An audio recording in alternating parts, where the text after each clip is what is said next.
The hospital and solitude. Carlos is an older man of about 78 years old, diagnosed with terminal cancer. During the previous months, his family had barely visited him. They only look for him when there are issues related to inheritance or money he could leave them. The hospital is her only refuge, but even there she feels invisible. The nurses and doctors take care of him, but there is no one to really visit him, anyone to care about his emotional well-being. The hours stretch between memories of his life, in which he often wonders why his family has forgotten him. Only the walls of the hospital seem to hear his thoughts. He watches life continue around him, but he feels that his time is about to end, that he no longer has anything to wait for. One afternoon, while Carlos is in his room, he notices a child who seems lost in the hallways. The boy, Lucas, is about 9 years old and is visibly tired. Lucas is not a patient at the hospital, but his mother is receiving treatment there, and due to the situation, he spends much of his time wandering the hospital hallways. He approaches Carlos's room, curious about the stillness that is felt in that place. Carlos, despite his discomfort, feels attracted to the boy's energy, who is no stranger to the illness that surrounds him. At first, Lucas just asks Carlos curious questions.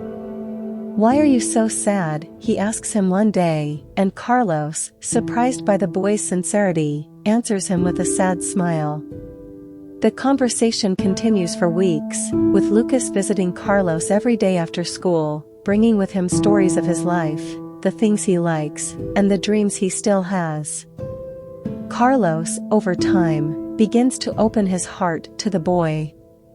He tells them stories of his youth, his family, and how his dreams fell apart as time went by.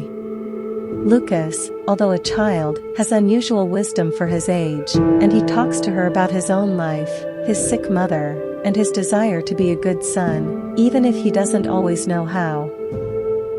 As the days and weeks go by, the relationship between Carlos and Lucas deepens. Carlos begins to look forward to the boy's visits. During the long nights in the hospital, he finds himself calmer, sharing the simplest moments with Lucas, listening to music together, chatting about life, or simply looking out the window. Carlos's physical pain seems to ease in the moments he is with Lucas, as if love and company could confront him with death.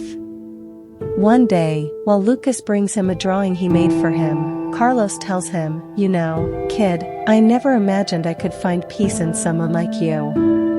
My life has been full of things, but never of what really matters." Lucas, with his characteristic tenderness, responds, "It's because you don't have to have much to give.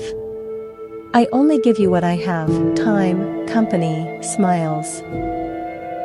A few days before Carlos's death, his family arrives at the hospital. At first, they are worried, but he soon realizes that they are not there for him, but for the money. They have come to discuss his inheritance, hoping that his death is near. The conversation is cold and calculating. His daughter, Maria, demands that he write his will, asking him to leave them everything he has. Carlos watches as his family, who has ignored him for years, now surrounds him with fake smiles and empty promises. He knows that his daughter only sees him as a source of money.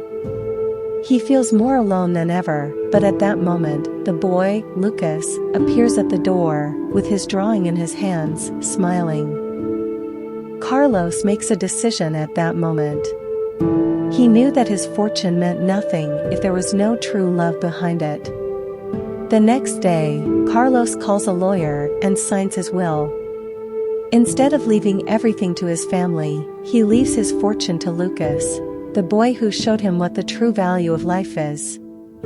In the letter accompanying the will, he writes, "Dear Lucas, although the time I spent with you was short, you taught me more than my entire family has in years. I am not rich, but my life has been filled with wealth thanks to you. My family never understood what matters. I leave it to you. That I have, not because you deserve it more than them, but because you are the only person who gave me what my soul needed, genuine love and companionship. Take care of yourself and, above all, never forget what is most important in life. It's not what we have, but how we share it.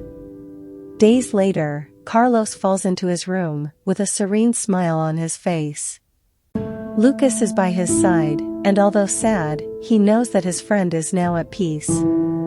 When Carlos's family discovers the will and legacy left to Lucas, they feel betrayed and angry. But for them, fortune has no value if there is no love in it. The story ends with Lucas looking at the drawing he made for Carlos, which he now keeps along with the letter, as the last gift he left him. Lucas, with his mother, rebuilds his life and decides to donate part of the fortune he received to those who need it most, learning from the lesson that Carlos left him: love is the most valuable gift, and sharing it with others is the only thing that really lasts. Through the unbreakable friendship between an old man and a child, the story reminds us that money cannot buy what truly matters in life: love, compassion, and human connection. Tell me what you thought of the story in the comments, and please don't forget to subscribe to your channel Time Travelers.